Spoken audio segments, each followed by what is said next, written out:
Here's part 2 of my conversation with Jackie Beaumont on Missing Witches, Witches Found.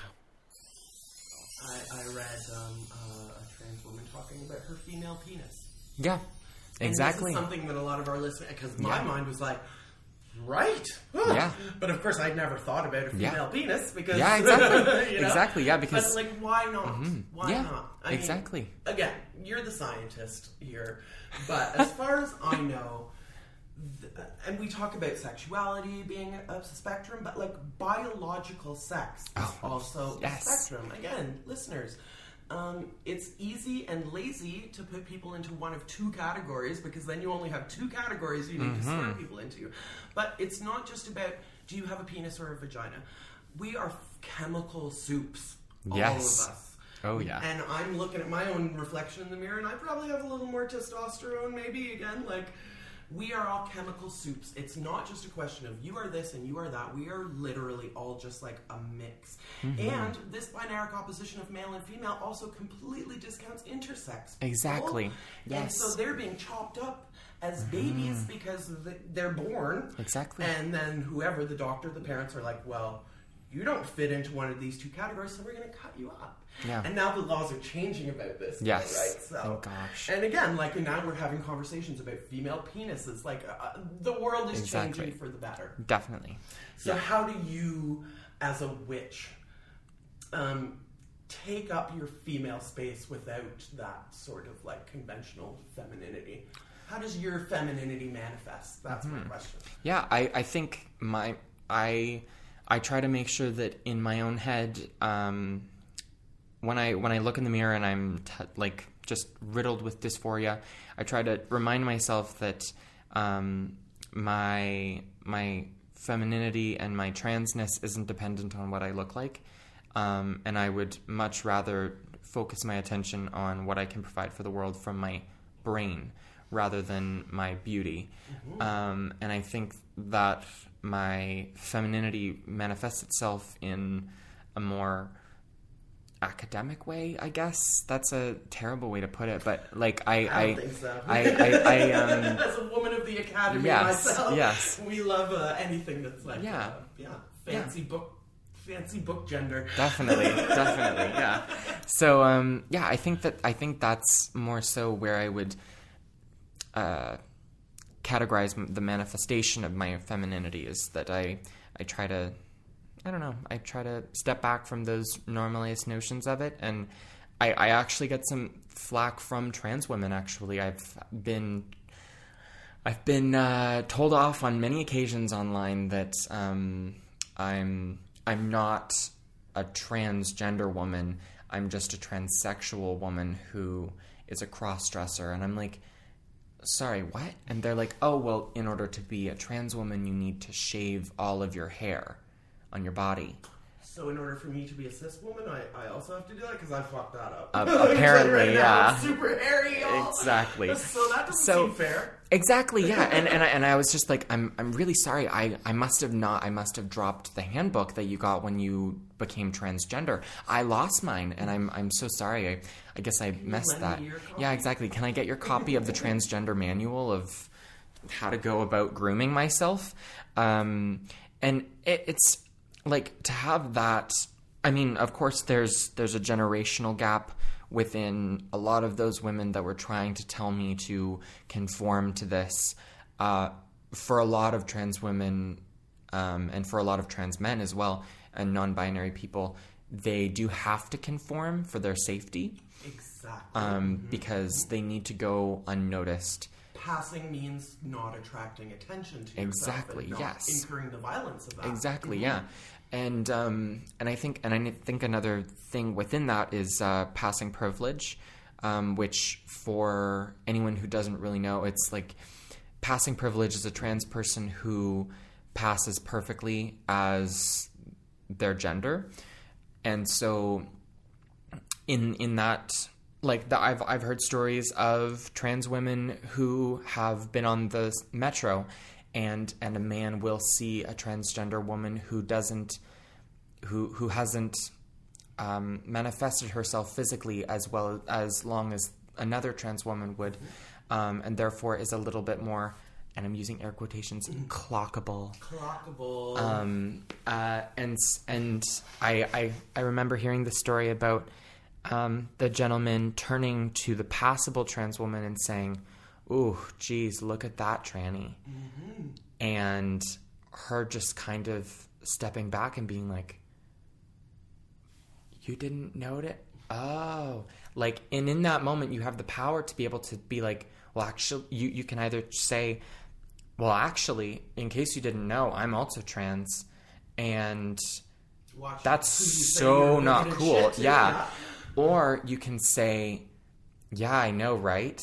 And cover it up. And I mean... And be like giddy that exactly, someone who's... You're so passable that someone could be bigoted. Exactly. You and not even... Exactly, yeah.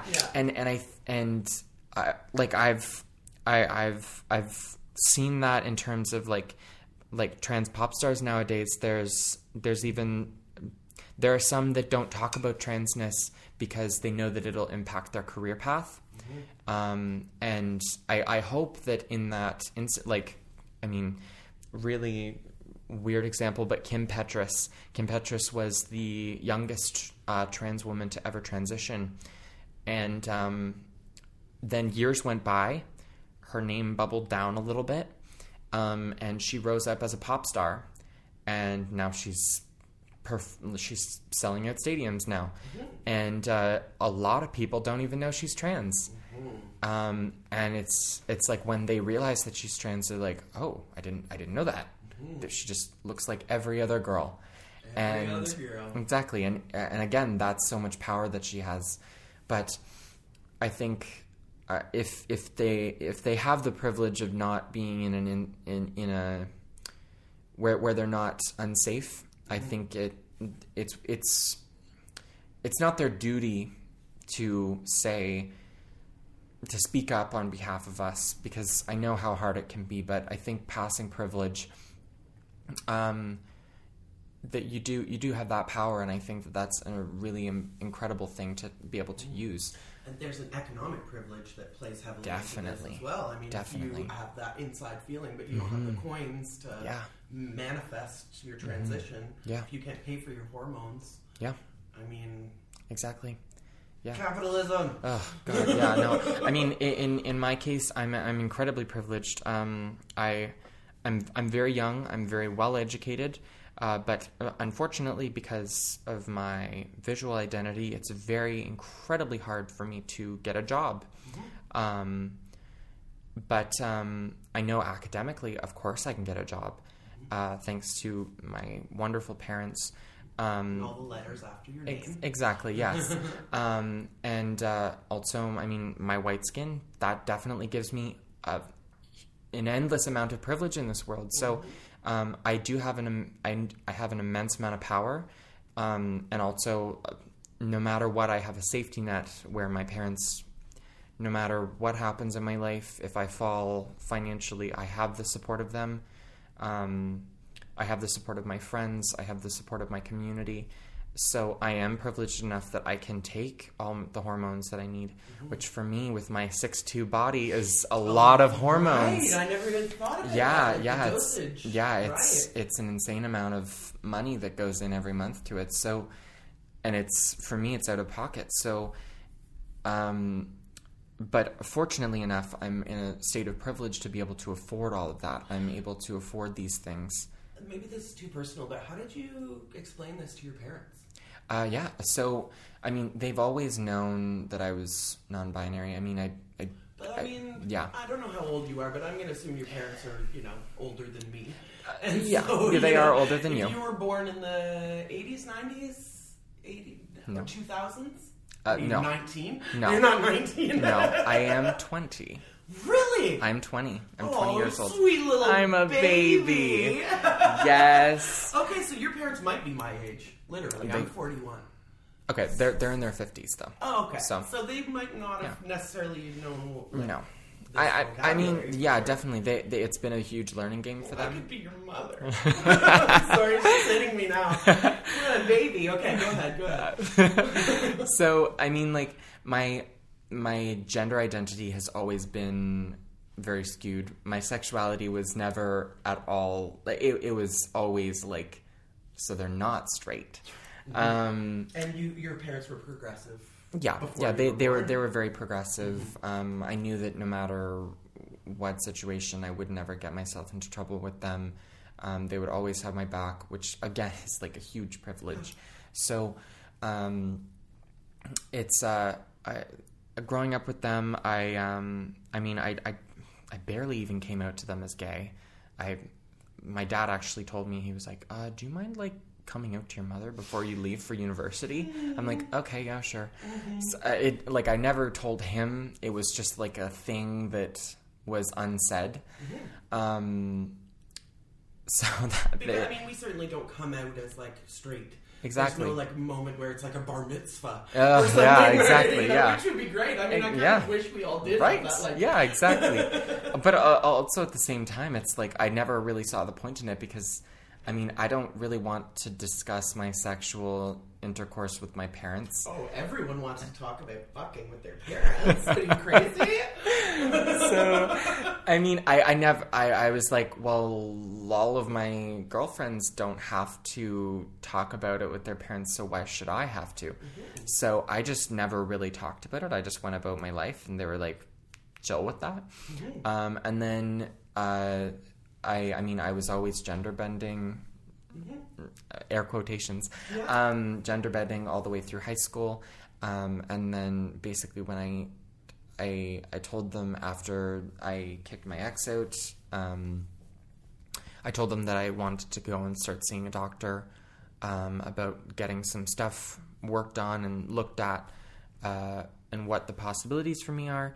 And they were completely supportive of me all the way through. Pronouns are still difficult.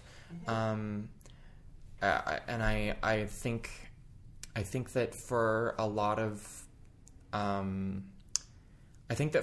parents that are extremely supportive and loving of their child, it's sometimes difficult to make the transition for pronouns for them because the death of their little boy. Exactly. And that it is, they need to grieve the death of their child in order to be able to embrace their daughter, or their son, or whoever their child is. So, and I think that is a huge turning point for parents where they're like, oh wow, like they need to go through the process of saying goodbye so that they can say hello. Even the most supportive people, like, we're not androids. No. Yeah. We're like, okay, compute, you are this now, and now I'm just going to type it into my brain and then replace the file. Like, exactly. I know you're working toward like being a cyber being, but we're not there yet. Not quite there yet. And like for me, it's when I'm out in public, it's still even difficult because I'm like, in my head, I'm so feminine presenting, and I'm such a strong woman in my head that when I get misgendered in public, I'm like, what? Okay, I just want to say that I'm a triple D, and I get misgendered in public, so don't you worry about that. Yeah, exactly. I'm just like... Especially in the winter, like, sir, and I'm like... Yeah. It's fine. So it's like, I'm constantly like, how, what? It doesn't compute with me, but I guess people just in their head, they see certain things like my height and my shoulder width, and they're like, well, that's a man. Yeah, exactly. So, and it's they have to compute them into either man or woman. They don't have anywhere in between. Which doesn't serve us as humans. Exactly. And even pronoun politics it's a huge thing because it's like, even to just go around and say they to everyone, you're misgendering people as well, because like for some of my trans women friends of mine that are like, they go by she, and they do not go by they. She. Exactly, yeah. Like they don't want to be sorry. She I should use singular. Plurals, I should use singular here. Yeah. She doesn't want to be called they because that means that they err in an area of the non-binary, and for her, she is she. Yeah. She's not they. And I mean, maybe this is controversial. If you tell me if it's controversial. Okay. Being trans, in a way, supports the binary opposition of male and female. Yeah. As my voice is going up as a form of a question. I think in a lot of ways, yes, and also some no. Yeah. I mean, yes and no. Yes and Depends. no. Yeah. It's completely subjective on the context. So I mean, like you were talking about people who say you have to shave your legs. Yeah.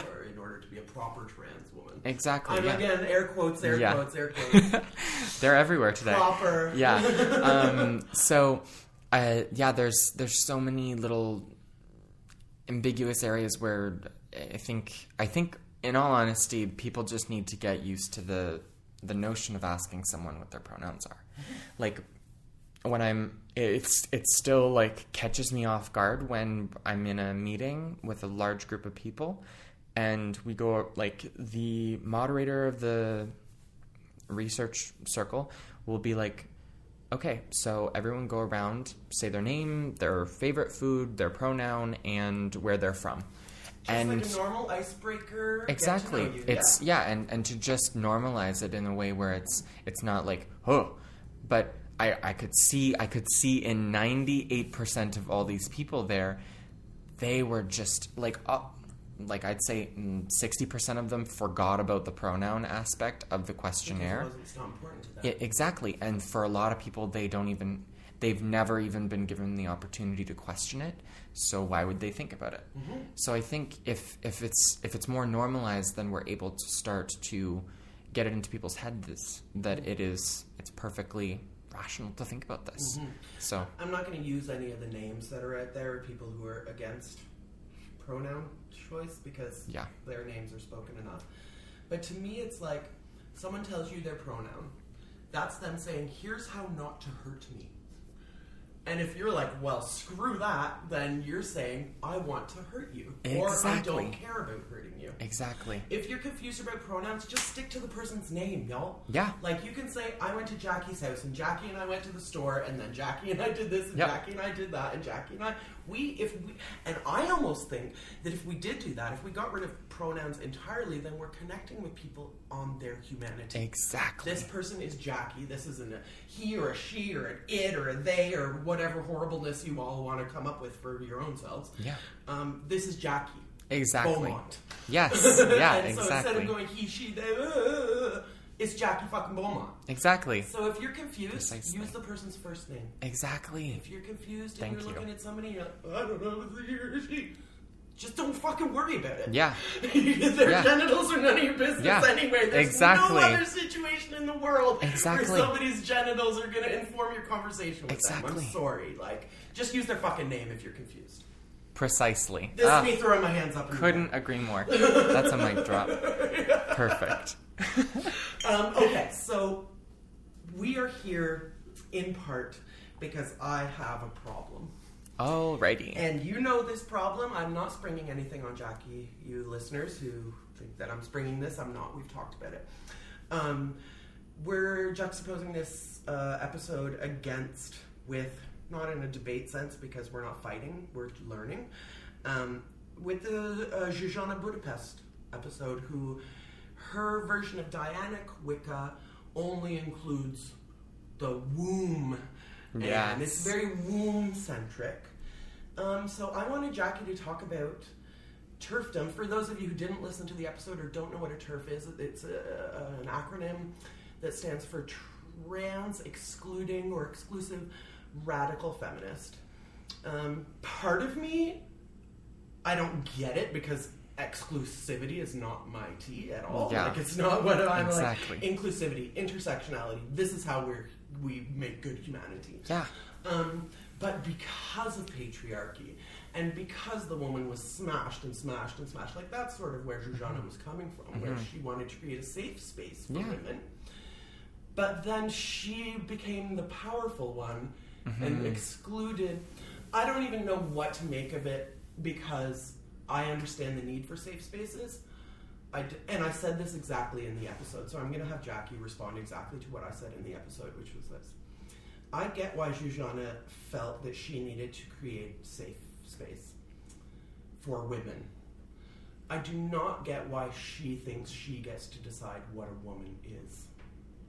So, can we talk about that from like a pagan perspective? Yes. Please. Yeah, I would love to. Thank you. I think if you go back historically, the notion of the mother and the father are so deeply ingrained into the practice that it's, to a lot of people, it's like, well, if we're following it by the book, technically it says there's a mother and a father, and the mother is a female and has a vagina that gives birth. Mm-hmm. And my vagina is incapable of giving birth, by the way. So many of them aren't. I don't even know if Shusha would let me into her little coven. Exactly. Yeah. It's there's so, and that's it's like there's so many different ways to, again, what we were talking about in the first episode I was on, like the idea of to be a woman is to have a womb, or to be a woman is to bleed.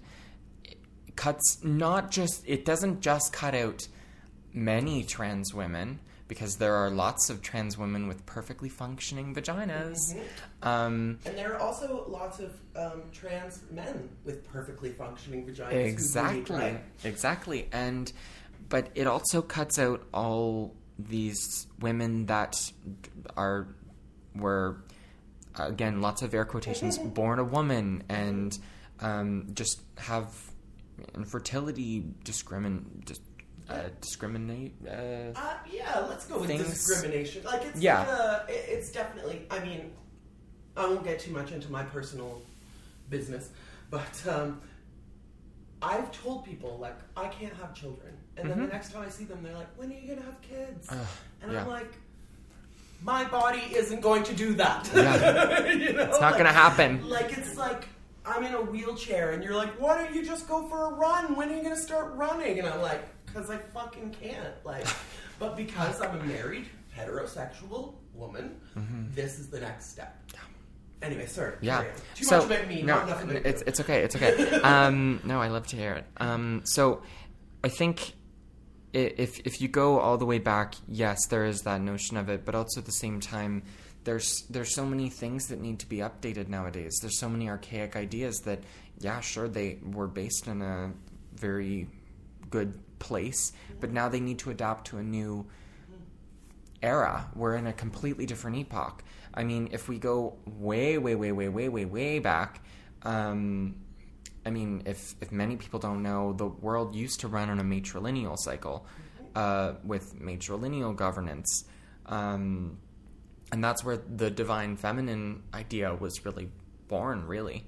So in those societies, femininity was cherished and held to the highest prowess.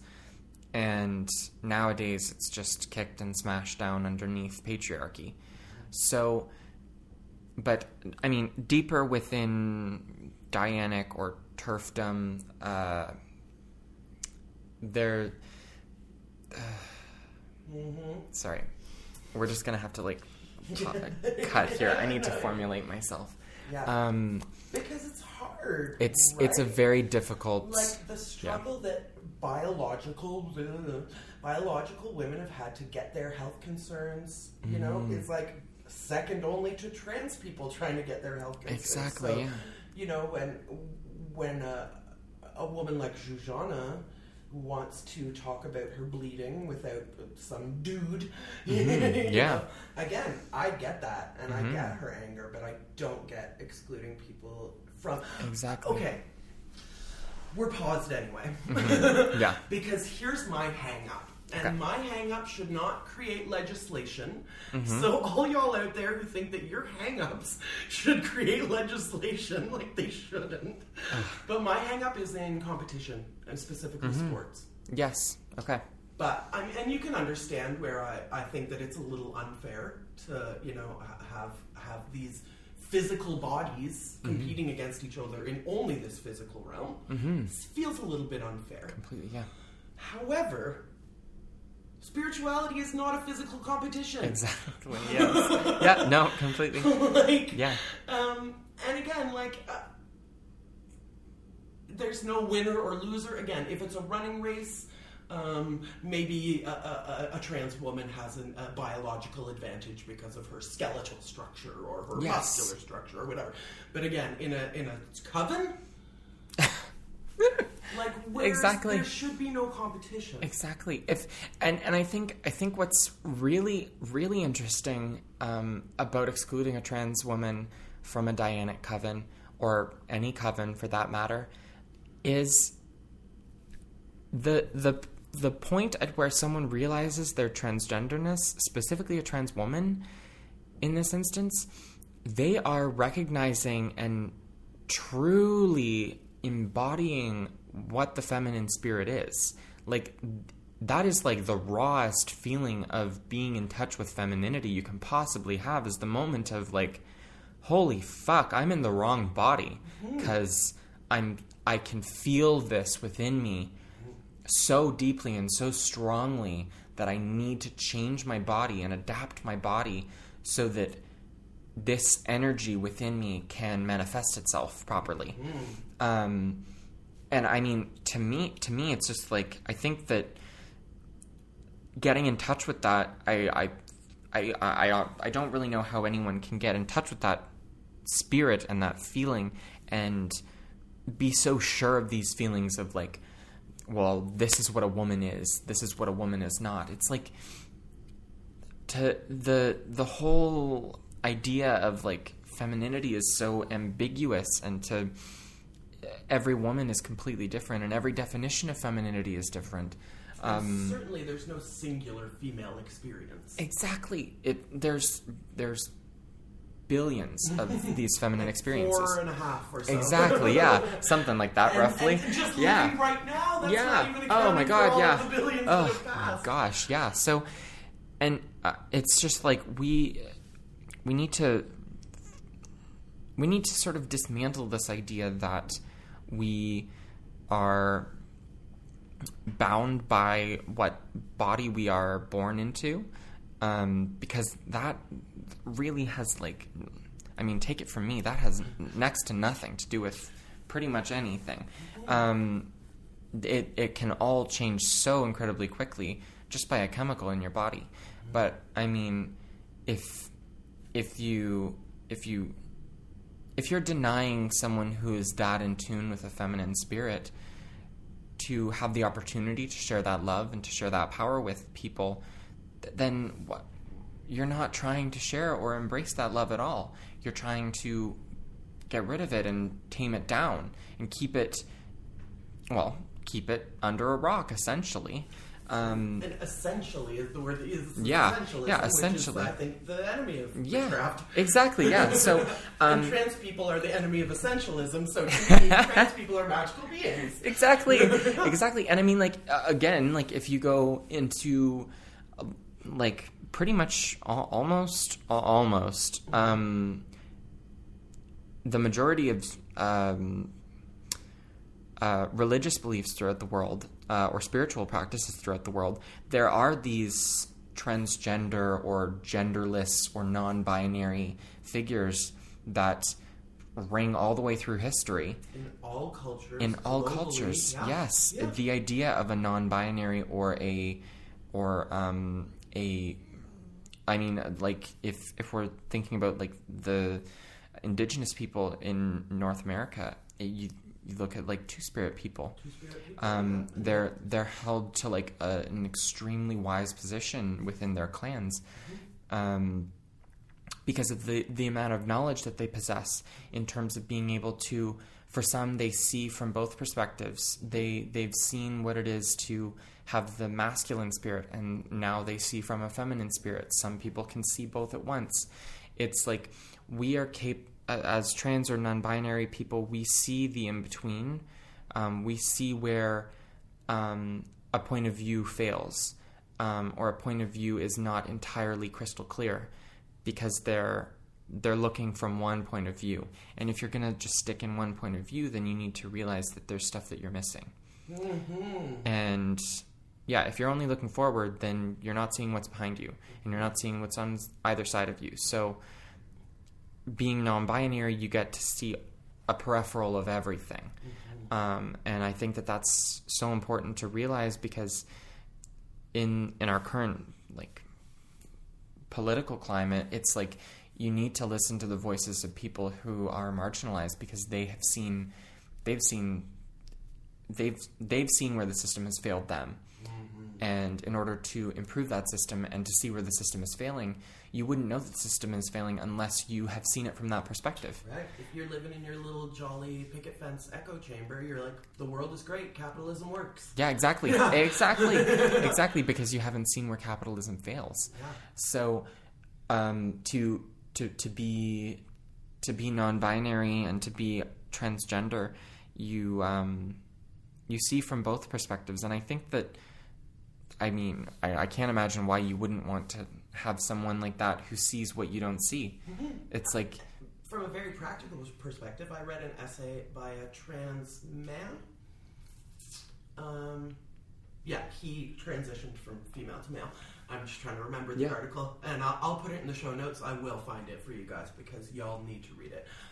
Who was a business person and experienced the world of business through the eyes of a woman and then through the eyes of a man, and had a lot to say. Oh, yes. A lot I'm to say sure. about the difference in treatment, in values, in everything. So this is a person who is like uniquely capable of assessing what's right and what's wrong. Exactly. In any given environment. Yeah. Yeah. No, exactly. They, we're capable of seeing where the fail is.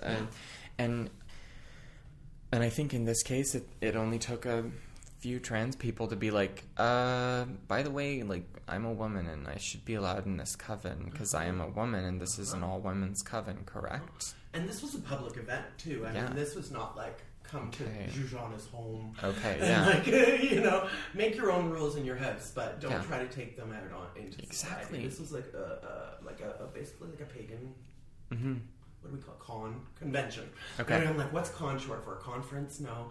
Convention. Convention. This ritual was for cis women only. Jujana was and now she's boycotting the conference. So I don't know what the lesson is. Okay. The lesson is like, shut out everyone until you're alone. I mean, for those of you who listened to the Jujana episode, which just preceded this episode, know that I'm just confused. Yeah. It's like, very confusing. Patriarchy divides, witchcraft unites. Yes. That's what I thought. Yeah. So it seems to me that Jujana is like acting out the patriarchy more than she's trying to smash it, which as like a feminist... Again, baffling. I'm back. Exactly. Yeah. No, and I mean, like, if you look at like just like stepping outside of witchcraft, you get TERFs, and like to bind somebody by what you've been bound by your entire life is like, well, what's the point in that? If you've been dealing with this your whole life, then what's the point in binding someone else by it? Exactly. Like if we find this place where like, well, I have no power, but now I'm going to get power, and then I'm going to use it to smash the other. Like, what? What's the point in that? Yeah, like, what the heck? Wait, what? Like, you did this to me, and it was horrible, so I'm just waiting until I can be in that position to do it to somebody else. There's this old saying that's like, when people are hurt, they go one of two ways. They either think, I don't want this to ever happen to anyone again, or they think, well, it happened to me, so I may as well make it happen to you. Yeah. No, exactly. And I don't get how a witch would choose Colin. Exactly. Yeah, exactly. It's like I mean right? Yeah. This is where we always come to is like this, just baffled. Like I'm baffled. I can't figure out. Juju, like, what are you doing? I'm worried I hope you're listening to this, Juju, because I am worried for your legacy. Your legacy is going to be a hate-filled TERF, which is baloney because you did some amazing stuff leading up to this point. So what do we do with that? What do we do with exactly? The I mean, rot? if we, I mean, I'm gonna step into transhumanism for a second, and like look at biohacking. I mean, we have, if you look at transhumanist philosophy, we have reached our maximum evolutionary potential as humans. And in order to survive in our upcoming changing environment, which I'm hoping most people know about. You mean like climate change? Oh yeah, that little little tidbit. Yeah, I don't think it exists. We'll edit this out. So, in order to adapt to a changing environment, we need to make efforts to change ourselves in order to adapt to that changing world. And I think that this philosophy can not only be put on an evolutionary scale with biohacking, it can also be just like taken into account for gender politics. If we don't adapt and change ourselves for the better in order to adapt to our changing environment, then we're just, fucked. You're just fucked. So I urge anyone who has strong beliefs against trans people being included into a cisgendered woman-based coven. I think that in order to be able to truly make an impact and grow and nurture that love and care within your coven and within the world and manifest that outside of yourselves, I think you have to adapt to these changing conditions. Dianic witchcraft definitely was probably based in an act of essentialism at that point. But like from a place of healing. And yes, heal. Exactly, from a place of healing. And exactly. But I mean, if you look at the environment now and you look at all the trauma that is being caused now, yes, it's happening to cisgendered women, but there's literally hundreds of trans women that are killed every year for the sole fact of them just being trans or just being feminine. So, I mean, I would strongly urge you to try to begin to dismantle these ideas and move in a way that is more productive and proactive for the betterment of not only just the coven, but really humanity in general. Especially under that umbrella of witchcraft, which, as we've talked about, as far as I thought, was about the oneness, not the things that separate us, but the things that give us a common. And again, we're not talking about shared experience. I have a vagina and so do you, so whatever. But like sharing this earth, like space and time and air and heartbeats. Yes. And, you know, love. The idea of love, the concept of like intelligence and consciousness. Exactly, you know, like, these are much more interesting to me than, you know, oh, you also have a vagina, great. Yeah. Like, exactly. No, I've met enough vaginas that I had nothing in common with to ever think that that's how I want to, you know, cut up humanity. Exactly. Yeah, exactly. There's no point in dividing ourselves because we're already divided so much that I think... like, what's the point in dividing when we can unify ourselves? And, you know, capitalism succeeds when we hate ourselves. Because we're going to go out and buy whatever we can to make ourselves stop hating ourselves. Capitalism fails when we love ourselves as we are. Exactly. I think. So tell me, I mean, we've already gone way over time, but I don't care. We're going to keep talking, if that's okay with you. Yes. Because I want you to talk about biohacking. I'm going to assume again that there are some listeners out there who have no idea what that means, and hit us with the fascinating world of biohacking. So again, transhumanism, maximum evolutionary potential. Biohacking is the act of making both genetic and cybernetic enhancements to the human body and the human genome to adapt ourselves for another evolutionary potential. So for many biohackers, this works on a genomic level where they're curing their lactose intolerance, or they're cutting out a gene in their family that causes diabetes, or things like that, where they are making a betterment for their future family. Some people with money are using CRISPR to make their kids smarter, which is so weird. The scary world of eugenics. That's the scary world of it. Yes, definitely. And that's where, and I mean, that's where privilege comes in, where it's like if you're able to pay for this kind of thing, then you can get it done. But, I mean, there is a beautiful world of DIY biohacking, and that's where I definitely lie. But I think, I mean, for me, I use biohacking, and I practice biohacking in a way where I can better my body to listen to the earth. So, I mean, I have several different biohack implants that I'm getting ready to put in myself that will basically like enhance my ability to connect with the earth on an electromagnetic scale, or connecting myself to humidity levels. There's an amazing biohacker, and which I believe, named Moon Rebus. And anybody named Moon is probably going to be a witch. Probably going to be a witch. Or at least has witchy parents or whatever. Exactly. Yeah. So Moon has a seismometer in her body that she can feel the seismic tectonic movement of the earth. And so she... Moon has taken a microchip. Like, what's the physical? It takes many different forms, but normally it's a like a chip or an RFID or a magnet. RFID. Ooh, I can't get that right off the top of my head right now, but put it in the notes. Yeah, I can't get it off the top of my head. I said it and I was like, oh shit, I don't know what that algorithm is for. Or magnets in the body that will basically create a sense of movement or some kind of output in order for you to gather that there's a new input of information. So it's not like swallowing something, because then you would eliminate it. Yes. So like under the skin, or these sort of implants are done subdermally. Some of them are done neurologically, through the brain, which is a whole area that I'm wanting to dive into more so later on in my life. But there are people out there that have done implants that are like embedded into their brains. Can you give an example of that?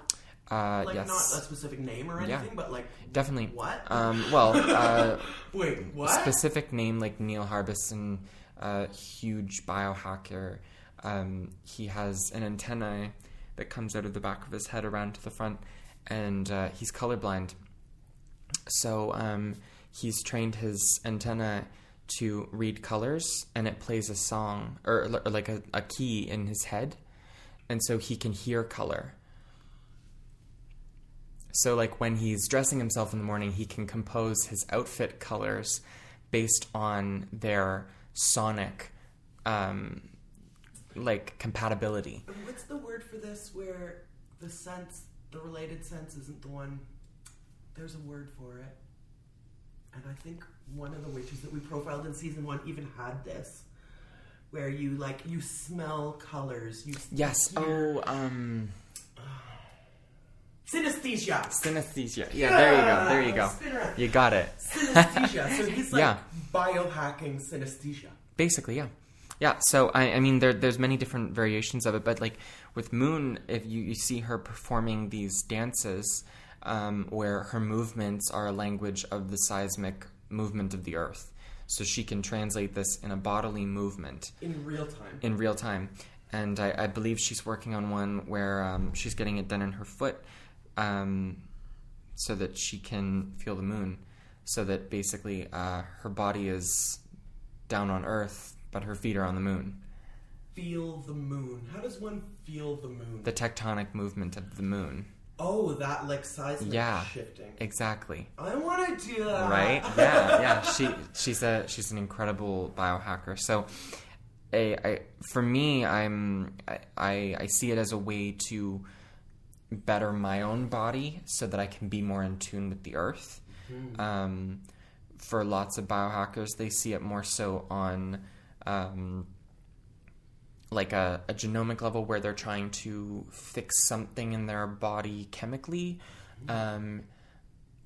So yeah, like there's I forget exactly his name now, but he lives in Montreal and he biohacked a cure for his lactose intolerance, which is something so small, but at the same time, it's incredibly radical, the idea that you can just fix something.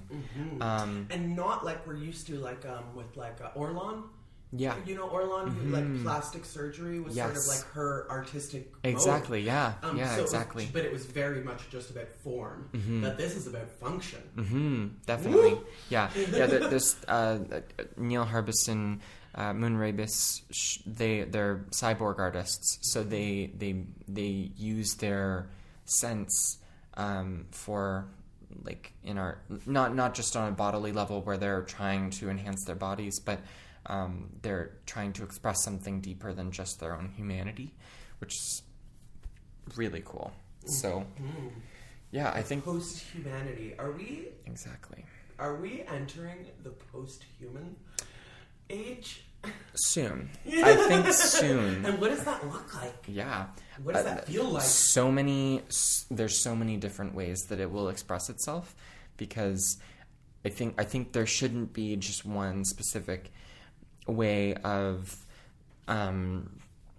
seeing betterment for humanity. If it's like a mass thing where we cure cancer and there's like a genomic cure for cancer, that we can just like erase it from our genes, or like erase the possibility of HIV from our genes, then that's really cool. That's something that all of humanity would benefit from.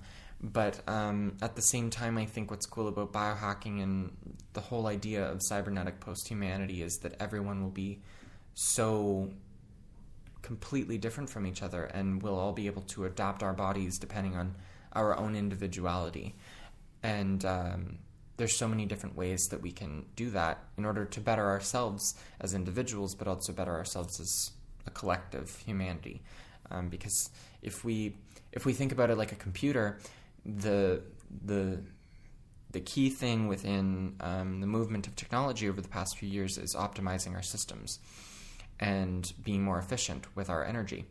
And so if we are able to run more efficiently, and if we're able to optimize our own biological systems, then we're able to optimize ourselves in a way where we can adapt and better our relation with the earth. So yeah, biohacking is like, and transhumanism in general is just like this.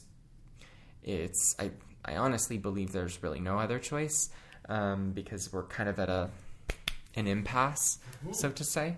But yeah, really cool stuff. And there are practical elements to this efficiency too. I know you feel pretty strongly about meat eating, that we can change our whole efficiency globally by. Yeah, this is a very hot topic. Yeah, I'm vegan. I see it as a way that I can adapt myself in my current localization. I mean, I can't hunt. I like ethically there, and I think I had a run-in with Biohack Info, which is another Instagram, where they posted something about how in a completely maximized cybernetic post-humanity, it's perfectly rational to use our newfound power and strength in a way where we're hunting the life that didn't make it into a next cybernetic potential. So, and they kind of said it was completely rational to believe that. I mean, from a socioeconomic standpoint, that sounds a bit scary to me. It's a bit right. Like yeah, very. We're the cyborgs, and we're gonna hunt you that couldn't keep up. Yeah. So I'm terrified. Yeah, that's horrifying. Yeah, I was like, that's horrifying. And yeah, it was like this image of this cyborg with a bow and arrow, and I was just like, that's horrifying. And so basically, I kind of clapped back and said, like, that's probably like the least transhumanist thing you could possibly do. And then I went on a rant. That rant got completely reposted onto the Instagram, and I got a lot of interesting feedback from that, both positive and negative. Sure. It's funny, actually, they put my whole story up, and that I said back to them, because I did a verbalization of what I was feeling, because I was really feeling it. And they put a poll basically saying eat meat or nah. I'm encapsulating it, and then gave a poll yes or no. When I waited like 23 hours until the majority of the feedback came in. Because stories on Instagram last for 24 hours. Exactly. In case you're wondering what that marker is. Yeah. Exactly. And I finally clicked what my choice was, and I saw that it was pretty much 50-50. So in my eyes, that's pretty half decent. I mean, where we're coming from is like a heavy meat eater. Exactly, yeah. And I mean, there's lots of biohackers that think that a meat-only diet is the only way to go. And I'm like, not exactly. But that's my own... I don't have the option of ethically hunting. Most people don't know how to ethically hunt. And to think that in a future society, we will all be perfectly, like, educated on ethical hunting, that's kind of naive. So, I mean,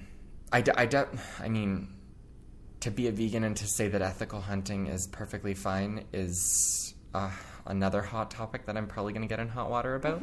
But I know... Email missingwitches@gmail.com, and if I decide to forward your email on to Jackie, I will. Perfect. Thank you.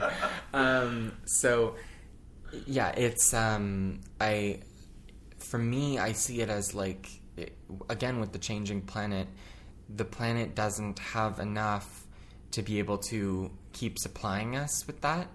The planet is finite. Yes, exactly. The resources are finite, and we're going to reach a point where we're going to exhaust it all. And they brought in some people on the group chat were talking about like the negative environmental effects of biohacking, and rare earth mineral mining is extremely damaging on the environment. So the components that are required for technology. Yeah. So they're like, oh well, the Earth isn't going to be good anyway at that point. And it's just like, okay, well, yes, but you're thinking about it in a very specific way where we're going to be just running down this rampant road of like ripping things from here and ripping things from there and just like not caring about the environment. But if we're able to biohack in a way, and we're able to move forward in a way where we can ethically start to provide ourselves with these resources and start to think more holistically about how us as a whole work with the planet, then we can actually make a positive change for ourselves. But yeah, that's a hot topic. They're all hot topics. They're all hot topics, they all yes. come down to ultimately choice. Yes. Free will. Yep. Completely. And it becomes difficult because we know what we think is right. Yeah. And so we want everyone to do what we think is right because it's right. But we have to keep our ears open and not be so cocky as to think that we don't have something to learn even from a meat eater. Exactly. Sometimes you gotta keep your eyes open. Yeah, and see their point of view. If cognitive dissonance really helps us to get through this world. Oh, yeah. I'm not sure. like a big hey, everybody get your cognitive dissonance on, but sometimes if you just need to not think about it to get through your day, my witches, just get through y'all's day. Oh yeah. Get through your day. Existentialism is very real. Yeah. Oh yeah. Yeah. So again, we're not making any judgment calls. You're bad if you're this, you're good if you're that, other Definitely than not, to try and not to try. Yeah. Period. Yeah, exactly. I don't know why I tried to carry on. Just educate yourself as best you possibly can about this kind of thing, and I think then try and make a choice that you feel is correct, and be like, if someone has an opposing point of view on it, then be able to state why you feel that way, and clarify to them, I I don't agree with that, and here's why. Yeah. Because that's going to be much more... But I personally feel like you should want your belief system to be challenged by as many people as possible. Oh, definitely. Because if it doesn't stand up to that challenge, they've done you a favor. Exactly. Exactly, right? yeah. And every time I've had to defend my thoughts, it's only made me more grounded and more focused because I've had to defend it, so I've had to think about it even more. Exactly. Oh, I hadn't thought of that. Let me answer your question in my mind and then be even more resolved when we leave this. Exactly. And again, if somebody can knock your whole belief system out with 4 questions or 3 statements, then you really needed that to happen. Definitely. Yeah. I mean, this is another whole rabbit hole, but like, there's a documentary on flat earthers on Netflix. I mean... We can laugh, but this is like a problem. This is a big thing, and what I just found so... It was absolutely hilarious because we were able to watch it from not a perspective of these documentaries trying to disprove them. They were just observing, as good documentators do. They just observe. And... These people, they were doing these experiments to try and prove themselves, and they got results that proved the opposite. Like the Earth is round. The Earth is round. Shockingly, but scientific experiment. Exactly, and through these experiments that they had meticulously thought themselves through, they disproved themselves. But because it disproved themselves, they thought, well, something's wrong, because they didn't get the results they were looking for. We must have miscalibrated this machine. Exactly. It's like, oh, well, like the blades of grass were in the way. I'm like, no, the blades of grass weren't deflecting the ray of light like 3 feet higher. But like more terrifying than the flat earthers are the anti-vaxxers. These people are killing people. Yeah. At least the flat earthers are just like, yeah. You know, exactly. They're just going about life. Are killing children. Yes. Like exactly. They're child murderers. Like, yeah. You heard it here. Yeah. Like, no. Vaccinate your kids. Vaccinate goddamn. your kids. Oh my god. Oh my god. That's like.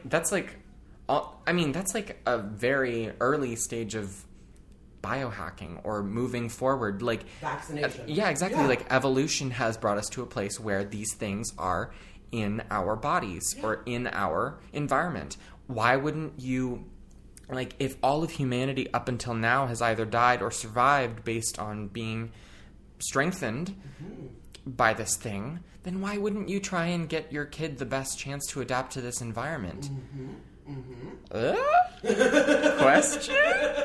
But I think there's a lot of like, and I think this would probably come up in a conversation about transgender people and about biohacking, is that it's quote wrong because it's quote not natural. But like cars are also not natural, but that's fine. So like if you have this idea like that's not natural, or well, we've always done it this way. No, we haven't. No, we haven't. Exactly. We haven't always done it anyway. Exactly. And certainly, you're not understanding. It's again, your hang-ups shouldn't create legislation. Neither should my hang-ups. And again, natural is a very weird word. Very weird word. Because I mean, everything in nature is natural. And all of the components that we use to create technology come from the earth. Yes. I mean, they came... I mean, physically they came from the earth in terms of minerals, but, like, they came from us. They came from our brains. Yeah. Like, they are just as much a part of us as we are to each other. And a wheel, a wagon wheel is as much technology as the internet is technology. Exactly. So, I mean, just think about all the things that are technology that you're using, from a fork. A fork is like exactly. Your TV, like everything. The street that you drive your car on is a marvel of technology. So again, we can't get stuck in this, like, well, this is where we're at now, so this is how it is, and this is how it will be, because certainly humanity has been changing the world since we came to be. Exactly, yeah. So, I mean, that sounds like kind of a nice wrap-up, but I'm not satisfied. Okay. So give our listeners the gospel according to Jackie. The one, I know, it's tough, right? That's a big one. I know, and I ask every witch I talk to this question, and it's the only time in the interview where most of them go, shit. Wow. Just like, in 30 seconds or less, what's your message to the universe? I'll give you a minute if you need it. Thanks.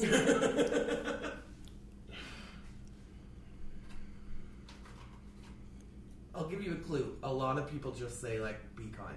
Yeah. I'm so it doesn't have to be like Jean-Paul Sartre, a dissertation on. Thank you. Mm-hmm. I think honestly the best thing we can do is to just listen. We just need to listen and to be more active about listening, because when we listen, we can fully comprehend. Again, not just the voices of the people around us and from all of their different perspectives, but also if we are more actively listening, we're seeing things deeper than what they are on the surface. So, I think that's my... Just listen. Yeah, just listen. Because when we're talking, we're not what? Listening. Thank you so much, Jackie. You it are is my pleasure. An amazing human I can't wait to see what you do. So Right young, back at you. such a baby. I am a baby. I can't wait to see the world that you create. Thank you. And I hope to live in it. Of course. Thank you.